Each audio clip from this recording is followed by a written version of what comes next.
एक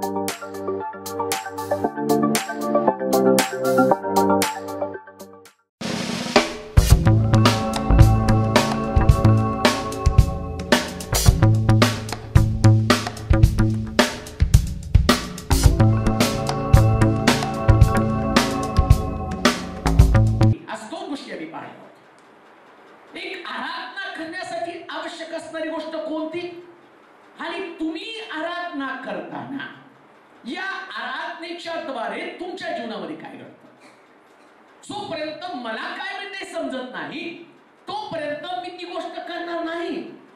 काय मला मिळत आहे, कशा पद्धतीनं मी जे माझा समय गुंतवत आहोत आणि त्या समयाच्या मोबदल्यामध्ये प्रभू मला काय देणार आहे.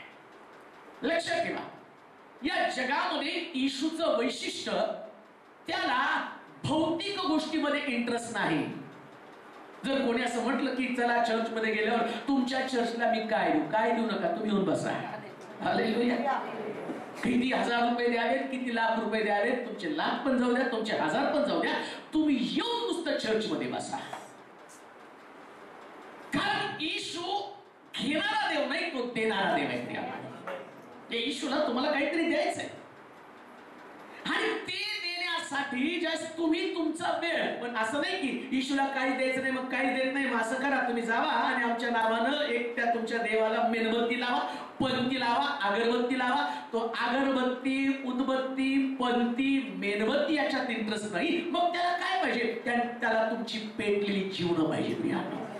आहे त्याला गरज, पण जीवन जे पेटलेलं आहे त्या पेटलेल्या जीवनाची गरज आहे. आणि तो येशू तुमच्या चेहऱ्यावरचे हावभाव तपासतो. कान देऊ नये का, मला माहितीये प्रत्येक व्यक्ती या ठिकाणामध्ये आली ना तिच्या चेहऱ्यावरचे एक्सप्रेशन पाहून मी सांगेल आज याच्या घरात काय चाललेलं आहे. 17-20 वर्ष मी ती सेवा करतो. आता बरोबर डॉक्टर कशी नाडी पाहिल्यावर ठोके ओळखतो ना, तसे मी चेहरे पाहिल्यावर बरोबर ओळखतो तुमचा प्रॉब्लेम काय. हालेलुया. कधी कधी पडतं नुसतं हाताला लावल्या कसं काय कळत त्यांना मला काय झालं. आणि मग तो म्हणतो जरा मळमळतं का, त्यांना काय माहिती मळमळतं का, घरी बघायला आले का मळमळतं का, आणि मग हो मळमळतं. जरा गरगरल्यासारखं होतं का, हो गरगरल्यासारखं होतं.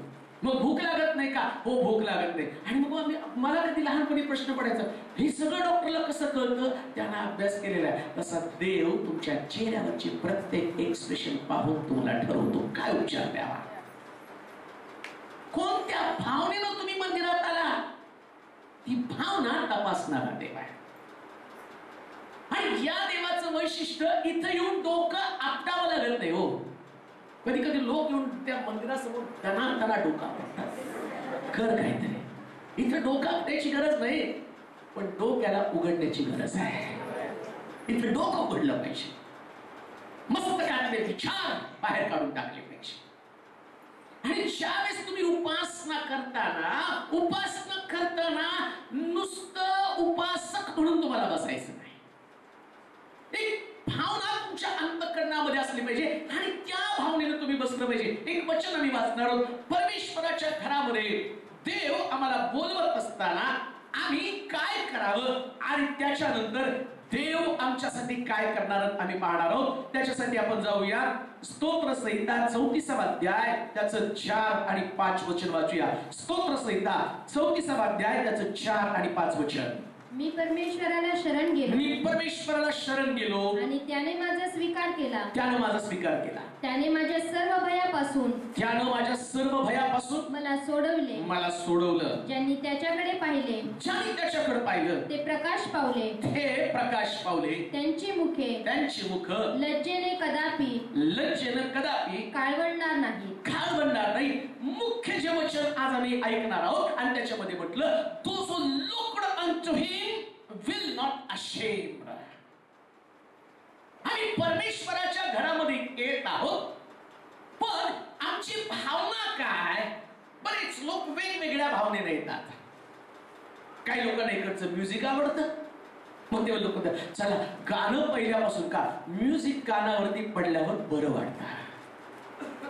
काही लोक कशासाठी येतात, काही लोक म्हणतात नाही हो तिथं कोणतरी येतं काहीतरी साक्ष सांगतं आणि ती साक्ष एवढी भारी असती तसलं काहीतरी माझ्या जीवनामध्ये घडावं म्हणून काही लोक येतात. काही लोक येण्याची त्यांची येण्याची धारणा काय? आज चर्च आहे, रविवार आहे आणि रविवारी चर्च मध्ये गेल्याशिवाय मला बरं वाटत नाही म्हणून मी चर्चला जातो. जसं सकाळी उठल्यावर पेपर वाचल्याशिवाय दिवस बरा वाटत नाही ना, तसं बऱ्याच लोकांना चर्च मध्ये येण्याची धारणा काय? बरं वाटत नाही म्हणून आम्ही चर्चला येतो. आज देवाचं वचन आम्हाला सांगत आहे, तुम्ही चर्च मध्ये येताना तर त्याच्यामध्ये तो काय म्हणतो की तुम्ही त्याच्याकडे पाहायला शिका. चर्च हे तुम्हाला देवाकडे पाहण्याचं ठिकाण आहे. देवाकडे लक्ष केंद्रित करण्याचं ते माध्यम आहे. आणि पवित्र शास्त्र सांगतं, those who look upon him will not ashamed. तिला असं म्हटलं, ज्याने त्याच्याकडे पाहिलं त्याची मुख लज्जेने कधीच काळवडणार नाही. आणि आज आमच्या प्रत्येकाच्या चेहऱ्याचा रंग उडालेला आहे.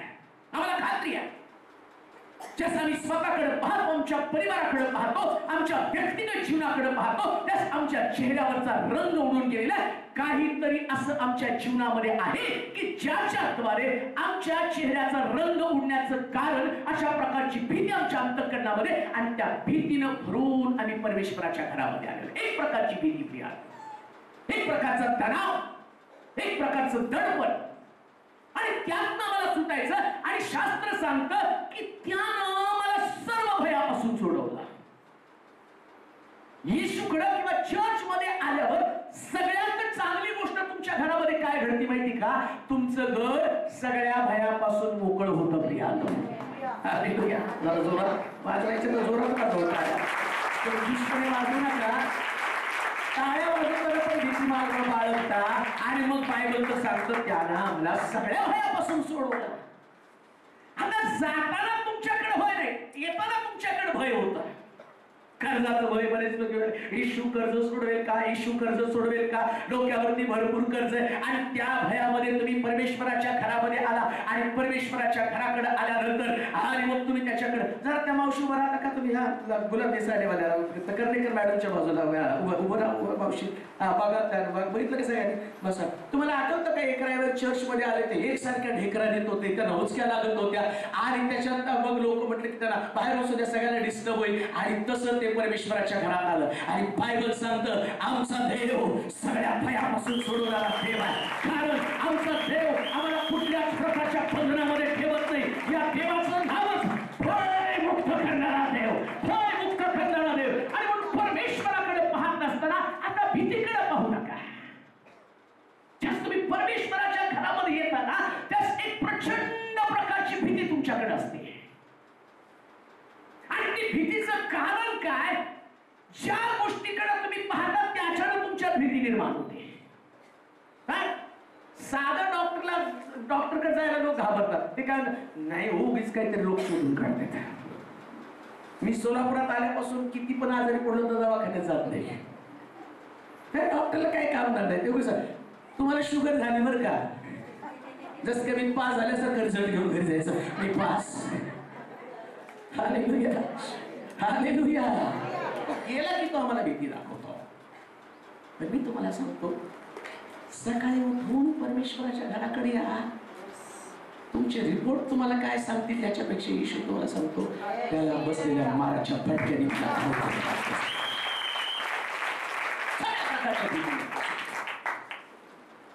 म्हणून पाहण्याचा दृष्टिकोन बदला.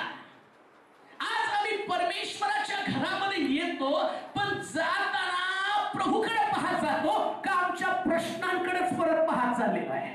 अनेक लोक आलेले प्रभूच्या घराकडे, आणि खान देऊ नये का, हा पहिला देवासर आहे जो देव या मंदिरात आल्यावर न कळत आमच्या बरोबर यायला त्याला आवडायला लागतो. कधी कधी डोकं आपटावं लागतं माझ्या बरोबर ये म्हणून, आणि मग तो येत नाही. पण बायबल सांगतं आमच्या देवाचं नाव इमॅन्युएल, म्हणजे तुमच्या बरोबर चालणारा देव आहे. जिथं इमॅन्युएल आहे तिथं कुठल्या प्रकारचं दडपण नाही.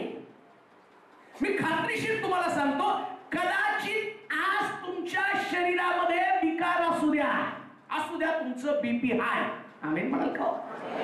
असू द्या तुमची शुगर हाय, आमेन म्हणाव. तुमच्या डोक्यावरचं कर्ज पण असू द्या हाय. आम्ही म्हणजे त्याला माहिती नाही. तुमच्या डोक्यावरचं कर्ज किती का असेना. त्यानंतर मी तुम्हाला सांगेल तुमच्याकडे एक रिपोर्ट आहे, जिथं पण तुम्ही गेला सगळीकडे तुम्हाला सांगितलं you are rejected, you are rejected, you are rejected. आणि तुमचं रिजेक्शनचं कॉलम पण हाय असू द्या, पण आज येशूला बरोबर घेऊन जात असताना सगळीकडे रिजेक्टेडच्या ऐवजी सिलेक्टेड असेल. कारण तो म्हणतो मी तुला सर्व सर्व सर्व सर्व भयापासून सुटका देणार, सगळं काय. मग जाताना येशूला बरोबर घेऊन जायचंय. रिपोर्ट बरोबर असले तर रिपोर्ट कडे बघायचं नाही, रिपोर्टला इशू दाखवायचा. हे बघ इशू. हालेलुया. आणि एक गोष्ट लक्षात ठेवा, ज्या एक मोठी रेष असते ना, त्या मोठी रेषेसमोर जर बारकी रेष असेल तर मोठी रेष बारक्या रेषेला सांगते की तू लहान आहे. आणि मला तुम्हाला सांगू द्या, आमचा इशू जोपर्यंत ती रेष एकटी असते ना ती म्हणते मी मोठी आहे, आणि एक मोठी रेष तिच्या समोर येते त्यास ती सांगते तू लहान आहे. इशू सगळ्यात मोठी रेष आहे की जेव्हा सांगत आहे त्याच्या समोर कुठलाही प्रश्न टिकावर होऊ शकत नाही. मग तिथं म्हटलं you will not be ashamed.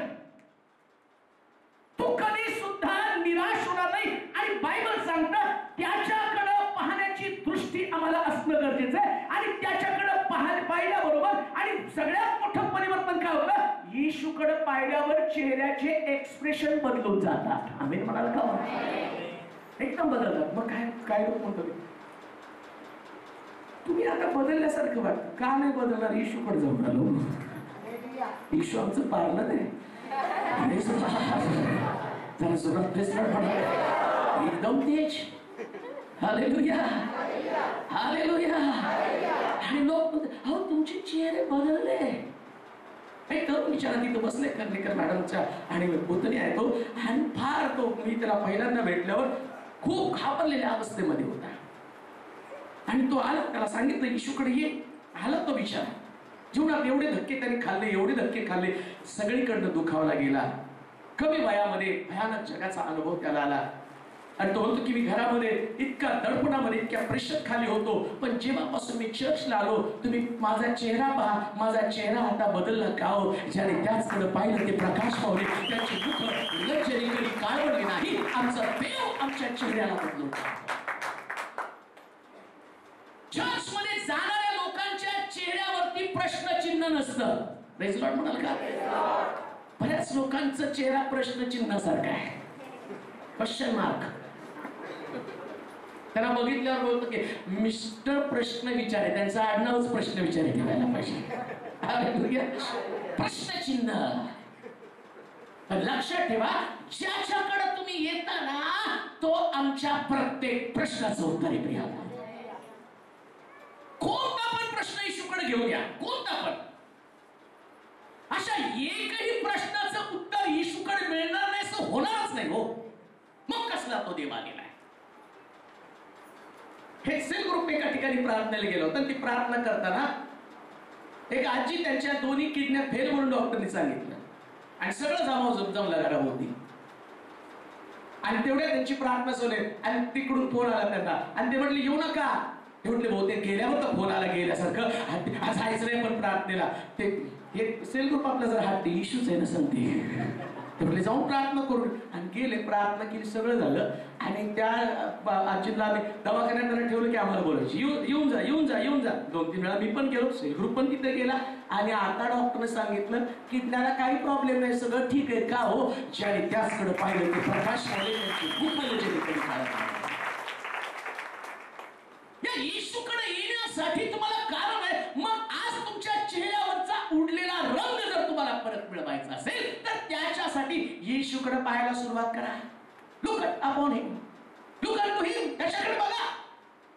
आणि पवित्र शास्त्र सांगतं त्याच्याकडे पाहणं म्हणजे खरी शरणागती पत्करणं. येशूकडे पाहणं म्हणजे नुसतं येऊन मी वचन सांगतो आणि मग तुम्ही आश्चर्यचकित होऊन आज येशू पाहिला नाही हो. येशूला पाहणं म्हणजे शरणागती पत्करणं. सबसे त्याच्या समोर स्वतःला टाकू दे, पूर्णपणे त्याला समर्पित होणं, कशी शरणागती पत्करणं, किंवा येशूकडे पाहायचं म्हणजे शरणागती पत्करणं. आणि शरणागती पत्करायची ती नेमकी कशी? दुसरे राजे 7वा अध्याय आणि त्याचं 3 आणि 4 वचन वाचूया. दुसरे राजे 7वा अध्याय 3 आणि 4 वचन वाचूया. त्यावेळी वेशीच्या बाहेर 4 कोडी माणसे होती. 4 कोडी माणसे होती. ती एकमेकास म्हणाली, येथे बसून का मरावे? येथे बसून का मारावं? नगरात जाऊ म्हटले तर, नगरात जाऊ म्हटलं तर तेथेही आपण मरणारच, तेथे पण मरणारच आहे. कारण तेथे महागाई. आणि येथे बसून राहिलो, येथे बसून राहिलो तरीही मरणारच. येथे पण मरणार आहे. तर चला आपण अरामी सेनेस जाऊन मिळू. अरामी सेनेत जाऊन मिळू. त्यांनी आपल्याला जिवंत ठेविले, जिवंत ठेवलं तर आपण जगू. त्यांनी आपल्याला मारून टाकलं, तर आपण मरू. काय करू?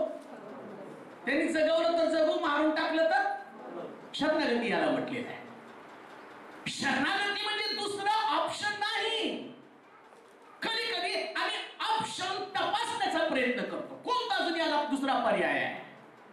म्हणजे अजून एखादा जगातला प्रयत्न करायचा. बरेच लोक येशूकडे पण येतात आणि जगीत पण प्रयत्न करतात. आता आणखीन एकदा लक्षात ठेवा, त्या लोकांच्या जीवनावर कधी काम होऊ शकत नाहीये. एकदा का येशूला तुम्ही शरण गेला, मग त्याच्यावरती अवलंबून राहायला शिका, त्याच्याकडे मागायला शिका. आणि येशू मध्ये इतकी ताकद आहे. कदाचित तुमचा प्रश्न इतका मोठा असेल की तुम्हाला असं वाटेल या प्रश्नात मरणार आहे. ठीक आहे, मग मरण तर बाहेर तो किती ते कोणी म्हणतात, बाहेर थांबलो तरी मरणारच आहे. आणि त्या राजाकडे गेलो, सैनिकांकडे गेलो तरी ते पण तिथं पण मरणार आहे. त्यापेक्षा जाऊन सैनिकांकडे जाऊ, त्यांना शरण जाऊ. समजा त्यांनी जर आम्हाला त्या ठिकाणामध्ये आणि स्वीकारलं तर चांगली गोष्ट आहे, आणि मारून टाकलं तरी मरायला तयार आहे. लक्षात ठेवा, येशूकडे येण्यासाठी त्याच भावनेने या. मग आजपर्यंत माझा प्रश्न सुटला नाही, पण आता येशू मी तुझ्याकडे आलेलो आहे, मी तुझ्याकडे पाहतोय आणि तुझ्याकडे पाहायचं. सोडवायचं तर सोडव, नाहीतर याच प्रश्नामध्ये मरू दे. आणि अशा भावनेने तुम्ही याल, माझा देव तुम्हाला तुमच्या प्रश्न तो सोडवेल. कारण माझ्या देवाचं नाव मरण नाही, माझ्या देवाचं नाव जीवन आहे. येशू म्हटला, मार्ग, सत्य आणि जीवन मीच आहे, तो जीवन देणार आहे. आज तुमचं जीवन अशा प्रकारच्या प्रश्नात अडकून पडलं का? तुम्हाला वाटतं इथं मरावं, मग मरायचंच ना. दोन लावून मरू नका हो. हालेलुया. बरेच लोक म्हणतात आता मरायचं काय नाही. काही लोक लग्न होत नाही म्हणून मरतात, काहींच झाले म्हणून पण मरतात. काही लोक लेकरं होत नाही म्हणून मरतात, आणि काहींची झालेली डोक्यात दगड घालून मारतात. मरण तर दोन्हीकडे आहे. मरायचं तर देवाच्या मंदिरात मरा प्रियानो. मी खात्रीनं तुम्हाला सांगतो, येशू मरू देत नाही हो, कोणालाच मरू देत नाही. कनानी बाई येशूकडे आली आणि त्या येशूला म्हणते, माझी मुलगी आणि ती भूताला जर्जर झालेली आहे, मरणाच्या पंथास लागली, आणि तुम्ही काय करा, माझ्या मुलीला आरोग्य द्या, माझ्या मुलीला बरं करा. येशू तिच्याकडे पाहून म्हणतो, तर टेस्ट करत आहे, ती खरंच माझ्याकडे पाहते का, कोणत्या दृष्टिकोनातून पाहते. दोन भावना तिच्यामध्ये आहे. कदाचित माझ्यासारख्या भावनेनं, तुमच्यासारख्या भावनेनं तिथे गेले असेल. बरेच लोक सांगतात, नाही आमच्या चर्च मध्ये काहीतरी घडतं, जाऊन बघून येऊ, एक संडे अटेंड करून बघू, नाही झालं तर दुसरीकडे जाऊ. हालेलुया. आणि येशू येशूकडे ती आल्यावर येशू तिला विचारतो, ती येशूला म्हणती, माझ्या मुलीवरती कृपा करा. येशू तिच्याकडे, अरे मुलाचं काढून कोण कुत्र्याला घालतं का?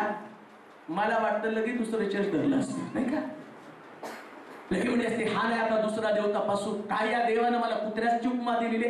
देव टेस्ट करतो. सांगण्याचं तात्पर्य, काही प्रश्नाचं उत्तर प्रभू तुम्हाला ताबडतोब देत नाही का? तुम्ही किती त्याला शरण गेला ना, ते भावना तपासत असतो.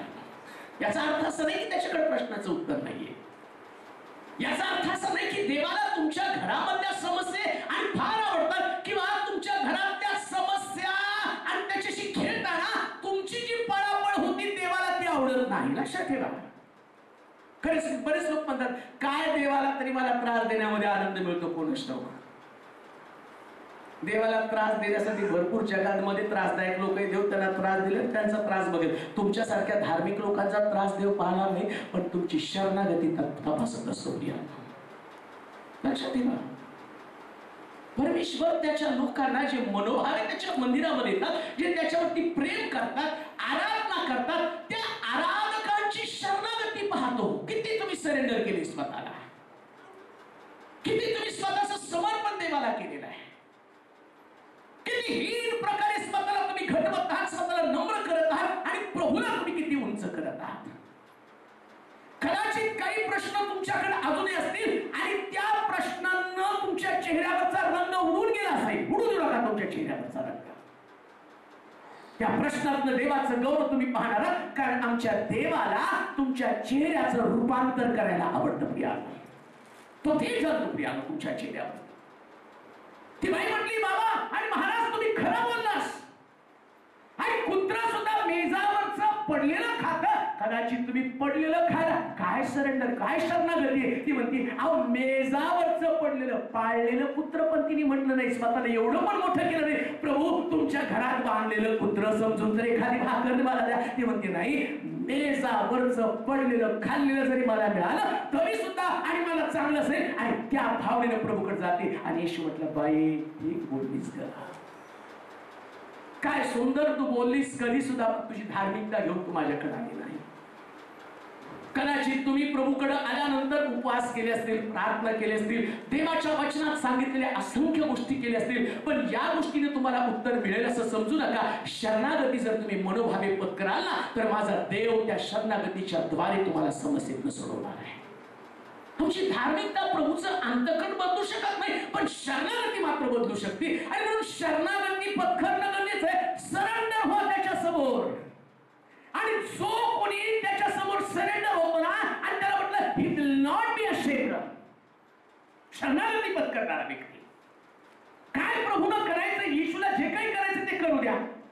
येशूला आरोग्य द्यायचे आरोग्य द्या, देऊ द्या. येशूला मारायचे मारून टाकू द्या. येशूला जीवन द्यायचं जीवन देऊ द्या. येशूला माझ्या प्रश्नात सोडवायचे सोडू द्या. पण आता काय झालं, प्रभू या तुझ्या मंदिरात, तुझ्या चर्चमध्ये, या शिलोच्या मंदिरात मी येईल आणि येऊन मला एकच अपेक्षा आहे, तू जिवंत ठेवशील तर मी ठेवणार आहे, आणि तू मारून टाकलं तरी हरकत नाही. शद्रक मेशक अबेदनगोची शरणागती या भट्टीतनं सोडवायला माझा देव समर्थ आहे. पण भट्टीत मेलं तरी चालेल, पण या मूर्तीला मी दंडवत घालणार नाही. या प्रकारची शरणागती असली पाहिजे. 100% समर्पण. आणि शास्त्रामध्ये असलेलं ज्यांच्याकडे ही शरणागती आहे, मग मी तुम्हाला सुरुवातीला सांगितलं, तुम्ही प्रश्न घेऊन मंदिरात आला, आजारपण आहे, दारिद्र्य आहे, बेकारीची समस्या आहे, आर्थिक प्रश्न आहे, नोकरी मिळत नाहीये, लग्नाची समस्या, किती पण मोठे प्रश्न असू द्या, सैतानचे प्रश्न घेऊन तुमच्याकडे येतो. आणि तो म्हणतो, एवढं परमेश्वराची उपासना करता, सिस्टर चर्च मध्ये जाता, हातवर करता, काय दिलं देवाला तुमच्या? लगेच हो बरोबर आहे, बरोबर बोललास तू, ठीक बोललास. आता त्या बाईला पण येशू काय म्हणतो, बाई मेजावरचं काढून कोणी कुत्र्याला घालत नाही. तिथं साहित्य बघितली, कुत्र म्हणलं तुला, पण तिने थोडा सुद्धा भाव दिला नाही. ती काय म्हणते माहिती का, सैतान तिच्याशी बोलला नसेल का असं पटपट सगळं संभाषण चालू आहे. तो लुसिफर येऊन तिच्या कानात बोला असेल, काय शुकड आली, पाया पडली. ती तरी ती शी फेल डाऊन, शी वर्शिप हिम, ती पाया पडली, तिने आराधना केली. आणि आराधना करतानाच तिनं स्वतःला एवढं घटवलं. आणि त्यात ती म्हणायला लागली, प्रभू मेजावरचं पडलेलं कुत्र खाल्लं. आणि तेवढ्या दिवशी ठीक बोललीस, ठीक बोला, ठीक बोला. जो व्यक्ती समस्येमध्ये ठीक बोलतो ना, तो खरा देवाला पसंत पडणारा व्यक्ती.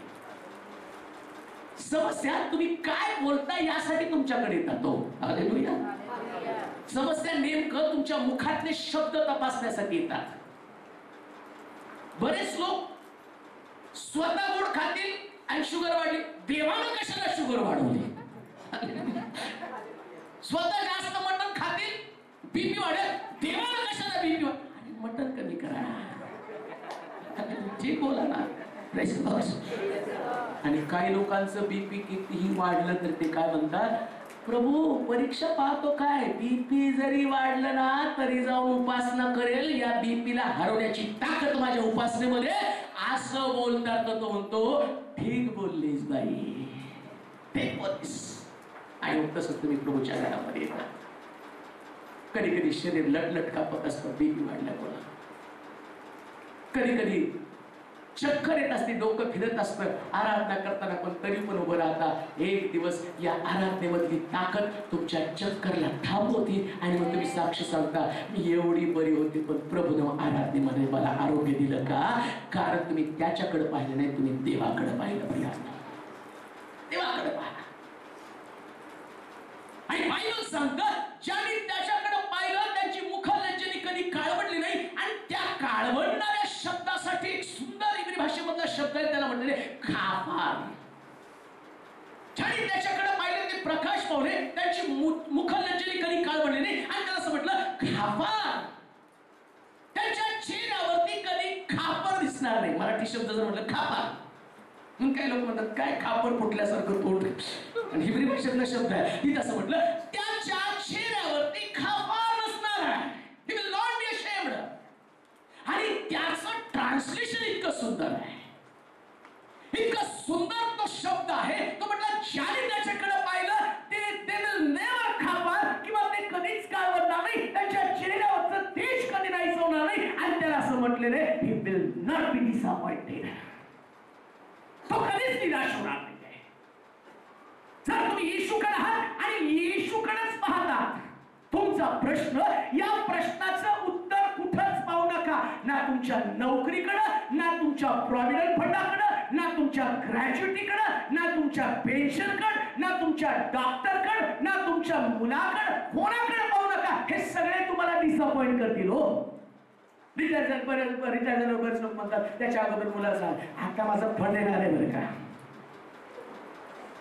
आणि मग तो फंड, अरे बापरे एवढंच आला, फंड पण डिसअपॉइंट करून टाकतो. कधी कधी मला मिळतो, आता ही नोकरी मला लागली ना, मग माझं सगळं भारी आहे. नोकरी पण तुम्हाला डिसअपॉइंट करून टाकते. सगळ्याला बाजूला काढा, येशूकडे पाहायला सुरुवात करा. सगळे डिसअपॉइंट करतील पण येशू नाही. हालेलुया. येशूकडे, ज्याने त्याच्याकडे पाहिलं त्याचे चेहरे कधी डिसअपॉइंट झाले नाही. आणि म्हणून पुष्कळ आम्ही जातो आणि आमच्या चेहऱ्याचा रंग उडून जातो.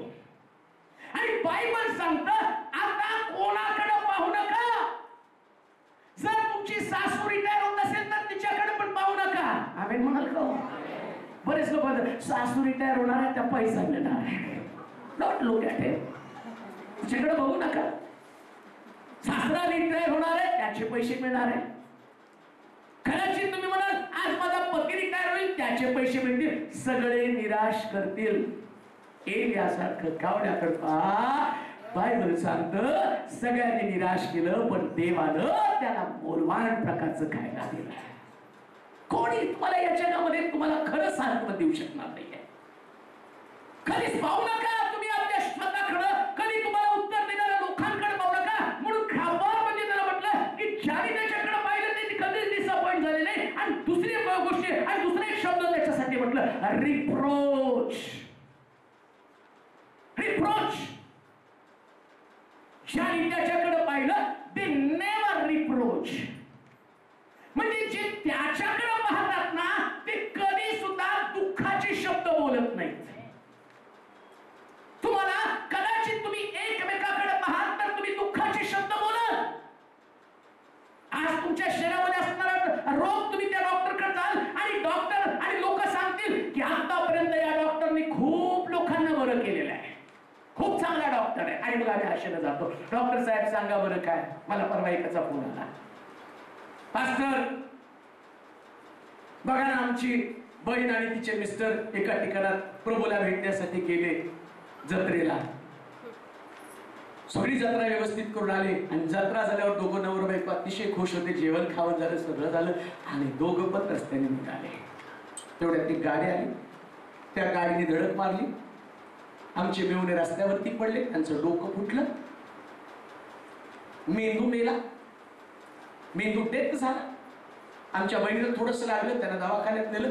डॉक्टर म्हटले हा व्यक्ती परत येणार नाही. पण पुण्यातल्या सगळ्यात मोठ्या हॉस्पिटलमध्ये नेल्यावर डॉक्टर म्हटले नाही, याचा मेंदू अजून पण 95% गेलेला आहे, पण 5% आहे. पण आम्ही परत आलो. आणि ते म्हटले आमच्या आशा पल्लवी झाल्या, आता डॉक्टर परत करतील का? आणि मग 2-3 लाख रुपये तिथे घालवले आणि डॉक्टर सांगितले आता आम्ही काही करू शकत नाही. 2 आठवडे झाले माझे मेहुणे वारलेले, आम्ही फार निराश आहे. काय करावं मला समजत नाही, माझ्या बहिणीला कसं सांत्वन द्यावं हे मला समजत नाही, कारण या ठिकाणामध्ये आम्ही निराश झालो. डॉक्टरने निराश केलं, येशू करत नाही हो. लाजरस करतो गेला कबरेमध्ये. त्या बहिणी म्हटलं की आता तो मेलेला, आता त्याच्या प्रेतातनं दुर्गंध येतं, येशू जायला नको कबरेकडे. येशू म्हटला चल मला घेऊन. आधी मोठ्या आशेने त्याच्याकडे पाहिलं, तू जर असता तर माझा भाऊ मेला नसता. खरी गोष्ट आहे, जर येशू असता तर मेला नसता. पण आता पण येशू तुमच्याकडे का देऊ नये का? कालपर्यंत येशू तुमच्याकडे नव्हता म्हणून तुमच्याकडे समस्या होत्या. लाजरस ही तुमची समस्या, काल तुमच्याकडे येशू नव्हता. काल शनिवारपर्यंत तुमच्याकडे कदाचित येशूची ओळख नव्हती म्हणून तुमच्याकडे कर्ज आहे. कालपर्यंत येशू तुमच्याकडे नव्हता म्हणून तुमच्या घरामध्ये दारिद्र्य आहे. कालपर्यंत येशू तुमच्याकडे नव्हता म्हणून तुमच्या घरामध्ये आर्थिक प्रश्न आहे. काल तुमच्याकडे येशू नव्हता म्हणून तुमच्या रोगावरती तुम्हाला उपचार नव्हता. आज मी तुम्हाला खात्रीशीर सांगतो, आज जर तुमच्याकडे येशू आहे तर तुमच्याकडे 100% उपचार आहे. 100% उपचार. ते कारखानेवाले त्यांच्या मुलासाठी ते बाळ त्यांचं बरं नसतं आणि त्या बाळाला देवाला आरोग्य दिलं, बरं वाटायला लागलं. आणि बिचारे त्यांची कारखाने सोडून 3 कारखाने ते सोडून तर चर्चला येतात. एवढा अनुभव त्यांना आला.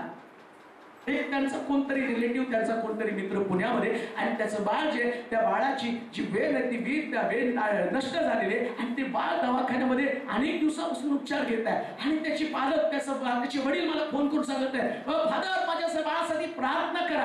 आणि ते म्हटले त्यांच्याकडनं प्रार्थना करून घ्या, त्यांचा येशू आरोग्य देतो. का हो? त्यांना ही खात्री पटली, माझ्या मुलाला जर येशू बरं करतो, तुझ्या मुलाला पण बरं कर. ज्याने त्याचकडे पाहिलं ते कधीच आश्चर्य झाले नाही, ते कधी डिसअपॉइंट झाले नाही. येशू तुम्हाला डिसअपॉइंटेड करणार नाही आणि तो कधीच तुमच्याकडे दुःखाचे शब्द बाहेर पडू देणार नाही. असं नाही म्हणू शकत तुम्ही, काय या देवाकडे आलो त्याला माझं खूप काही काढून घेतलं. बरेच म्हणतात एवढं देवदेव केलं, सगळा पैसा गेला, सगळं काही संपलं. येशूकडे संपत नाही, येशूकडे तर वाढतं हो. जरा जोरात म्हणाल. इथं काय तुम्हाला 10 कोंबड्या 50 बोकड मागणार नाही. चला आला पण आता येशूला 1-4 बोकड कापा आणि जेवढे फादर लोक आहेत तेवढ्याला जीव घाला. म्हणून फादरला या आवडतच नाही मटण. हालेलुया. हा काय करतो? हा म्हणतो काही करू नको, ये चर्च मध्ये बस आणि नुसतं मला पाहत राहा. नुसतं बघायचं त्याला. आणि लक्षात ठेवा, एकदा त्याला बघितलं ना त्याच्या प्रेमातच पडतो मनुष्य. मग त्याला सुचत नाही, चालता बसता उठता बोलता येशू येशू येशू येशू. घरातले याला येशूने येडं करून टाकले. उसके प्यार में पागल होने से इसके प्यार में पागल होना अच्छा है. हमें जरा जोरात त्यांच्या प्रेमाने फाशी घेणार आहे. याच्या प्रेमात पडलो ना, अनेक लोकांना जीवनाचा मार्ग दाखवला. येशूच्या प्रेमात पडण्यासाठी तो माझ्याकडे पहा, माझ्या प्रेमात पडा. आणि नुसतं बघायला सुरुवात केली रे केली. रक्तस्रावी स्त्री अनेक वर्षाचा रक्ताचा झरा घेऊन सगळीकडे चाललेली आहे. बायबल सांगतं प्रत्येक वैद्याकडे गेली. आज म्हटली आमच्या डॉक्टरकडे, त्याच्याकडे गेली, उपचार करा. बायबल सांगतं त्याच्याकडे पाहणारा व्यक्ती कधी दुःखाचा शब्द बोलणार नाही, कधीच दुःखाचा शब्द बोलणार नाही. त्या डॉक्टरकडे गेली आणि म्हटलं किती हो, चला आमच्या तपासण्या करा, रक्ताच्या तपासण्या करा, लघवीच्या तपासण्या करा आणि शुगरच्या तपासण्या, सगळ्या तपासण्या केल्या. आणि म्हटलं का काही सापडलं हो, कशात काय कसं. आणि त्याचं उत्तर मेडिकलच्या इतिहासातला तुम्ही चमत्कार आहे, मेडिकलच्या नाही जगातल्या इतिहासातला तुझा चमत्कार आहे. बरोबर खिसा फाडला आमचा. मग काही लोक येतात ना, मेडिकलच्या इतिहासातला मी चमत्कार आहे, वेळात काढलं तुला. दुसऱ्या डॉक्टरकडे गेला, त्याला काय समजतं मी सांगतो. त्याने किती घेतले? 1 लाख. आता माझी ते जरा महाग आहे, 2 लाख जातील. 2 लाख, 3 लाख, 5 लाख, 10 लाख. बायबल सांगतं सगळीकडे रडत रडत ती आली आणि शेवटी तिथं वचनात जर तुम्ही वाचलं तर तिथं असं लिहिलं, तिनं सगळं काही खर्च केलं हाल हाल सोसून घेतले. कशावरून कळले तिचे हाल झाले? तिचे शब्द, बोलणारे शब्द. ती म्हणत आहे सगळ्यांनी माझे हाल केलेले आहेत. या जगामध्ये सगळेजण तुमचे हाल करणार आहे, खान देऊ नाही का? ज्यांच्यावर तुम्ही अवलंबून आहात ते प्रत्येक जण तुमचे हाल करणार आहे. प्रत्येक जण. डॉक्टर हाल करेल, मुलगा हाल करेल, सून हाल करेल, सासू हाल करेल, पण येशू हाल होऊ देत नाही. येशू कधी हाल होऊ देत नाही. म्हणून प्रत्येकाला ठणकावून सांगा. बरेच लोक म्हणतात नाही का, मामी काय म्हणतात मी इकडे सोलापुरात, सुनबाई, हा काय म्हणते, हा सासू, आत्याबाई, अहो आत्तू मी आहे बर का. त्याला म्हणायचं बाई मीच तुला आहे. कारण माझ्याकडं येशू आहे. हालेलुया. तुला येशू सांभाळ, तू सांभाळणार नाही, येतील मामाजी, डोंट वरी. आणि त्याच्यापेक्षा जास्त भारी सून असतील तर पप्पा, हो पप्पा, I am with you. No no, my Jesus is with me, and if he is with me, I will with you. तर ते येशू तुमच्या बरोबर आहे. येशू घरातल्या प्रत्येक व्यक्तीचं मन बदलायला चालू करतो. का देऊ नाही का? आज तुमच्या घरामध्ये तुमच्या सुना तुमच्या बाजूने, तुमचे लेकरं तुमच्यावरती प्रेम करतात. तुमच्या परिवारातले प्रत्येक व्यक्ती तुमची काळजी करत आहे. याचं कारण काय माहिती का? येशूकडे तुम्ही पाहता, येशूकडे पाहता म्हणून तुम्ही दुःखी नाही. तुम्ही म्हणता माझ्या देवानं माझं खूप चांगलं केलं का? कारण तुम्ही येशूकडे पाहतात, येशूकडे पाहतात. बायबल सांगतं की ते तिच्या तोंडातनं दुःखाचे शब्द बाहेर पडले, पण याच्याकडे येणारा व्यक्ती तिथं असं म्हटलं, ही विल नेव्हर खफार. तो कधी सुद्धा दुःखाचे शब्द बोलला नाही. आणि ती स्त्री गेली आणि म्हटली आता जाते. असं पण म्हटले नाही आता एवढं शरीरातलं रक्त व्हायला. लक्षात ठेवा, साधं ठेच लागली ना तर चक्कर येते. थोडंसं रक्त गेल्यावर गरगरायला लागतं. आणि बऱ्याच लोकांना तर दुसऱ्याचं रक्त पाहिल्यावर पण चक्कर येते आणि तिथंच पडतात. आता या स्त्रीचं एवढं रक्त शरीरातलं गेलं, इमॅजिन करा. काय तिला चालण्यासाठी शक्ती होती का? पण तिचा देखील उद्देश तोच. गर्दीमध्ये चेंगरून मेले तरी चालेल, जर येशूने जिवंत ठेवलं तर ठेवेल. गर्दीत मेले तर चालेल, पण जाऊन त्याला हात तर लावून येते. ठरणार किती गेली गर्दीमध्ये चाचपत. लक्षात ठेवा, जर तुमच्या मनामध्ये जर उत्कट इच्छा असेल ना, कोणी तुमचा मार्ग अडवू शकणार नाही, कोणीच नाही. जर तुमच्या मनातच इच्छा नसेल ना, अगदी साधी कारण, निघालो तर गाडीच पंक्चर झाली आणि तेवढ्यात काय सैतानच आडवा आला. तुम्हाला कोण सांगितलं तो उभा येणार आहे म्हणून? सैतान आडवा आला, अमक्याचं असं झालं, तमक्याचं तसं झालं, तेवढ्यात निघालो असं झालं, तेवढ्यात निघालो तसं झालो. पण निघायची जर इच्छा असेल ना, मग किती पण मोठा जमाव असला ना, त्या जमावाला बाजूला बाजूला. आणि लक्षात ठेवा, ज्या व्यक्तीकडे समस्या अधिक असतात, ज्या व्यक्तीचे प्रश्न प्रचंड असतात आणि ज्या व्यक्तीला येशूला भेटण्याची उत्कंठा प्रचंड असते, त्या व्यक्तीसाठी येशू एक अद्भुत अशा प्रकारचं सामर्थ्य घेऊन फिरत असतो. बायबल सांगतं त्याची भावना, त्याची तीव्रता. असंख्य लोक त्या दिवशी येशूच्या आजूबाजूला फिरत होते, परंतु एका व्यक्तीच्या स्पर्शानं येशूला सामर्थ्य गेलं नाही. पण या व्यक्तीमधला आणि प्रचंड विश्वास, या व्यक्तीमध्ये प्रभूचा असणारा शरणागती पत्करण्याचा स्वभाव, याच्यामुळे शास्त्र सांगतं येशूच्या जवळ ती पोहोचली आणि राखून ठेवलेलं सामर्थ्य, राखून ठेवलेला अभिषेक, राखून ठेवलेलं चमत्काराचं सामर्थ्य, शास्त्र सांगतं तिनं आपल्या स्पर्शानं येशूनं शोषून घेतला. एक दिवस तुमच्यासाठी असा येईल, मी तुम्हाला खात्रीनं सांगतो. येशूकडे पाहिल्याबरोबर त्याच्यातलं चमत्काराचं सामर्थ्य तुम्ही शोषून घ्या आणि मग तुम्हाला जाणवेल येशूनं माझ्या कुटुंबातल्या समस्या सोडवल्या. Hallelujah, hallelujah. येशूनं सोडवलं हो. आणि बायबल सांगतं एवढ्या दिवस गर्दी त्या बाईला पाहिल्यावर पळत होती. आता गर्दी त्या बाई होती जमली. हालेलुया. आणि काय होती? सिस्टर कसं हो? मग ती रिपोर्ट दाखवतो. हे बघा हो, डॉक्टर गोडबोलीची ट्रीटमेंट ही बघा, आपटीची, झोवरची, सगळ्याची लिस्ट देता. मग सगळ्याचे रिपोर्ट, एक सांगतो नाही ब्लड कॅन्सर, दुसरा सांगतो HP कमी आहे, तिसरा सांगतो आतमध्ये रक्तात प्रॉब्लेम, नस तुटलेली आहे. आणि इशूकडचं काय? इशूची ट्रीटमेंट. इशू कोणतरी आलं त्याने मला स्पर्श केला, रिमार्क काय त्याचे, कोणतरी आलं मला स्पर्श केला, कोणीतरी मला पाहिलं आणि पाहिल्याबरोबर इशू. एवढ्या लोकांसाठी काही रिमार्क नाही आणि तिच्यासाठी एक रिमार्क, या बाईनं मला स्पर्श केला.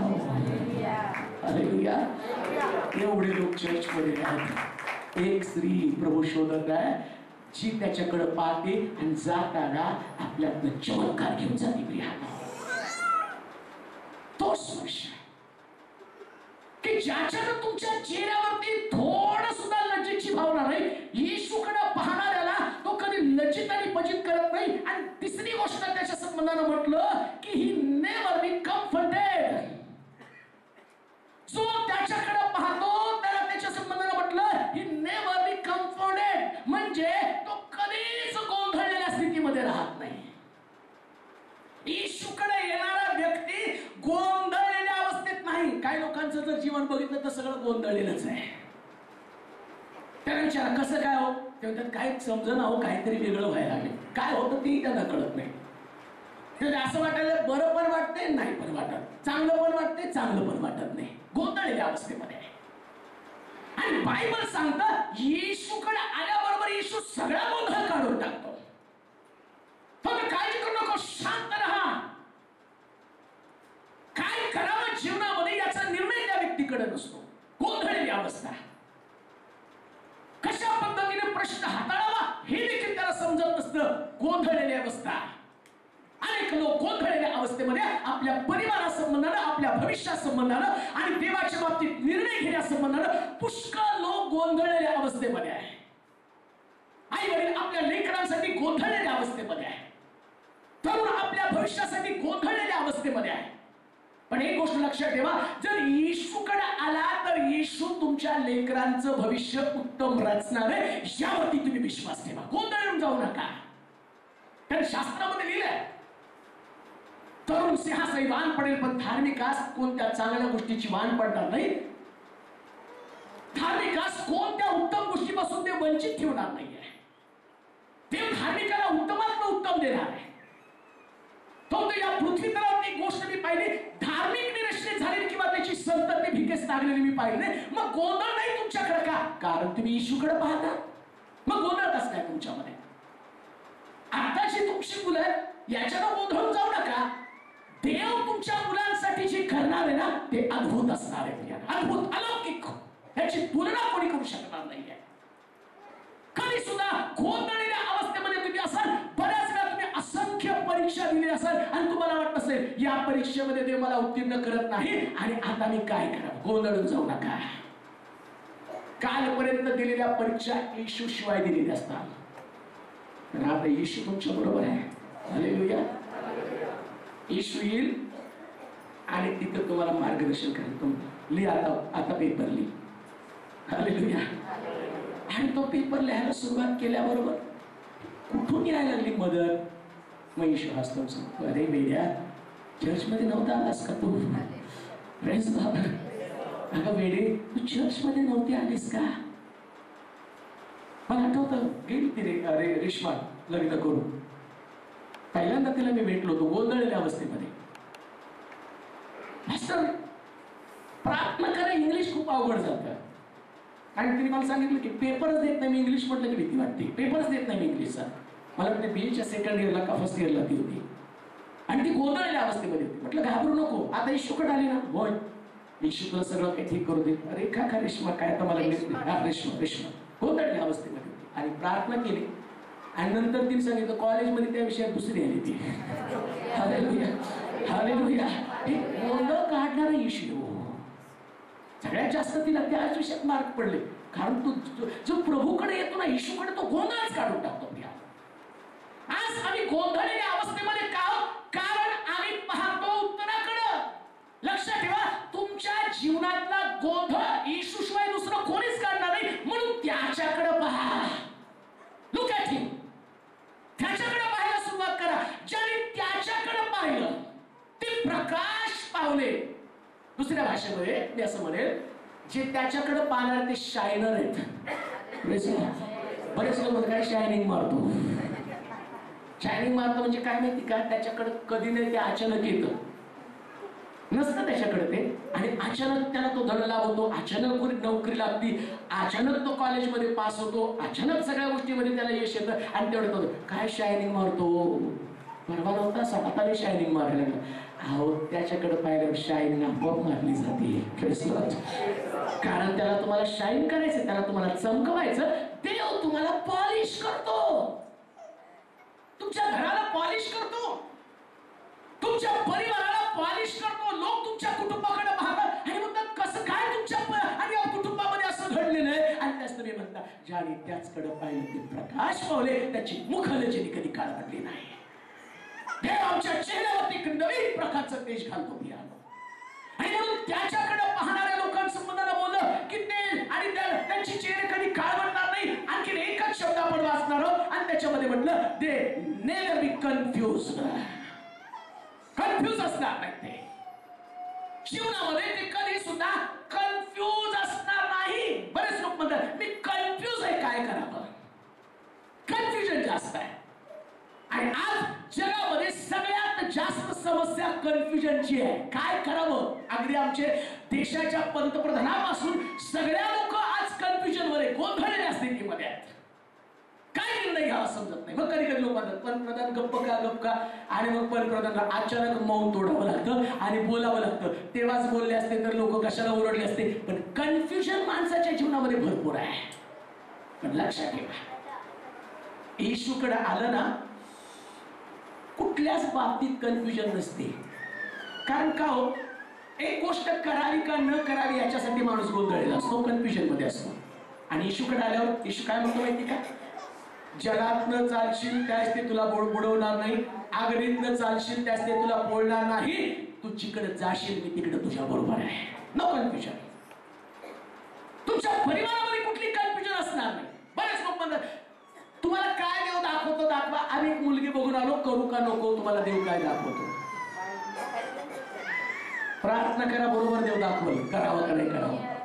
आणि मी सांगितलं देव मला सांगतो करा, तिने येऊन गोंधळ घातला तर बाळाकडेच खोटं बोललो. गोंधळ तर तुम्ही करून आला, घरात येऊन तुम्ही तिला त्रास देणार, तिला तर पाठवणार. कन्फ्युजन मध्ये राहू नका. येशूकडे पाहायला सुरुवात करा. येशू तुमच्या समस्येचं उत्तर देणार आहे. येशू तुम्हाला कन्फ्युजन मध्ये ठेवणार नाही. काय तुम्हाला करिअर संबंधानं कन्फ्युजन आहे, मग येशूकडे पाहायला सुरुवात करा. काय तुम्हाला जीवना संबंधानं कन्फ्युजन आहे, येशूकडे पाहायला सुरुवात करा. घरा संबंधानं कन्फ्युजन आहे, मग येशूकडे पाहायला सुरुवात करा. नोकरी संबंधानं कन्फ्युजन आहे, मग येशूकडे पाहायला सुरुवात करा. तुमच्या बिझनेस संबंधानं कन्फ्युजन आहे, चालू ठेवावं का बंद करावं, येशूकडे पाहायला सुरुवात करा. आज तुमचं कन्फ्युजन काढण्यासाठी तो म्हणतो माझ्याकडे पहा. माझ्याकडे पाहणाऱ्या असणाऱ्या व्यक्तीकडे कुठल्याच प्रकारचं कन्फ्युजन नसणार आहे. तो व्यक्ती कधी सुद्धा तोट्यामध्ये नसतो. लक्षात ठेवा, शिष्यांमध्ये फार मोठं कन्फ्युजन होतं. मोठा जमाव पाहिला आणि येशू काय म्हटलं माहिती, याला खायला द्या. का देऊ नये त्यांचं कन्फ्युजन. ते 200 रुपयाच्या भाकरी आणल्या तर यांना पुरणार आहेत का, कन्फ्युजन. तो मुलगा तिथं होतो 5 भाकरी 2 मासे, खात्री येशू एवढ्यांना तृप्त करून टाकेल. No confusion. हालेलुया. का देऊ नाही का. जे देवानं तुम्हाला दिलेलं उत्पन्न आहे ना, त्याच्यात देव तुम्हाला आशीर्वादित केल्याशिवाय राहणार नाही. कन्फ्युजन मध्ये राहू नका, कधीच राहू नका. कधी विचार करू नका याच्यामध्ये मला पुरवठा येईल का. पण त्याच्यासाठी जे उत्पन्न तुम्ही देवाकडे आणून द्या आणि प्रभूला म्हणा, प्रभू आता तू काय करायचं ते कर. देव तुमच्यासाठी काय करेल. 7वा वेतन आयोग तर आणून ठेवलाय सो काय नाही तरी. प्रेज द लॉर्ड सुरुवात म्हणाल काय. 7वा तर आणलंय, पेन्शन वाढणार, पगार वाढणार, सगळंच वाढणार आहे. सगळं कन्फ्युजन. आणि तुमच्या तुमच्यासाठी ज्यांच्याकडे नोकरी नाही त्यांच्यासाठी कावळा पण तयार करून ठेवलाय देवाने. सातवा वेतनपेक्षा भारी कावळा, तिथं माशाचा तुकडा आणि भाकर घेऊन बसलाय, फक्त वाट पाहते कोण झाडाखाली बसतो आणि प्रार्थना करतो आणि मग खाव खाव नाही खाव खाव खाव खाव खाव खाव सिस्टर खाव खाव करत करत तुमच्या त्या आणि झाडावरती येणार आणि तिथं टाकणार आणि म्हणणार खाव तुम जाते हम दुसरा नाही. कन्फ्युजन कधीच राहू देऊ नका. देव तुम्हाला कन्फ्युजन मध्ये काढणार आहे, काढून टाकणार आहे. येणाऱ्या दिवसामध्ये तुम्ही पाहाल, तुम्ही म्हणाल जसं मी प्रभू आलो सगळं कन्फ्युजन येणार. मला सेवा करण्याच्या अगोदर मी कन्फ्युजन मध्ये होतो, फार मोठं कन्फ्युजन होतं. बोललो परवा एवढं तुमची गोंधळ दिसते. हो म्हटलं. सोलापुरात आल्यावर बघितलं तर लोक एकदम गरीब. पहिल्या मीटिंगला त्या बिडीच्या पानावरती बसलो एका घरामध्ये आणि लोकांनी हातात पैसे आणून दिले, 10 पैसे 20 पैसे आणि सगळे जमा केले तर 3 रुपये झाले आणि ते 3 रुपये घेऊन मी फिरायला लागलोय आणि म्हटलं एवढी चांगलं शहर सोडलं, नोकरी सोडली, इथं आलो, प्रभू काय करावं मनामध्ये आलं. कुणाला तरी द्यावं, निघून जावं. कन्फ्युजन मध्ये होतो. 1 वर्ष 2 वर्ष 3 वर्ष 4 वर्ष कन्फ्युजन बाहेर पडत नव्हतं. एक दिवशी देव बोला माझ्याकडे पहा, मी पहा कसा अद्भुत देव आहे. ज्या दिवशी प्रभूकडे पाहायला सुरुवात केली सगळं कन्फ्युजन निघून गेलं. म्हटलं आता प्रभूने जीवन ठेवलं तर ठेवायचं, नाही तर मरून जायचं, पण देवाच्या मार्गात राहायचं. आज तुमच्या समोर उभा आहे का? कारण देव कन्फ्युजन मध्ये ठेवत नाही. कन्फ्युजन मध्ये राहू नका. आता तुमच्याकडे जे नाही ना ते नाही समजू नका, ते आहे, फक्त त्याला काढून दाखवण्याचा एक समय येणार आहे. आणि ज्यास तुम्ही ते पाहाल त्यास तुमच्या डोळ्यात अश्रू येतील आणि म्हणाल प्रभू मी धीर धरून वाट पाहिली आणि माझ्या देवानं मला उत्तर दिला. देव तुम्हाला आशीर्वाद देऊ. आपले डोळे बंद करू, आपल्या जागेवर उभं राहूया, नतमस्तक होऊया, माना झोपूया.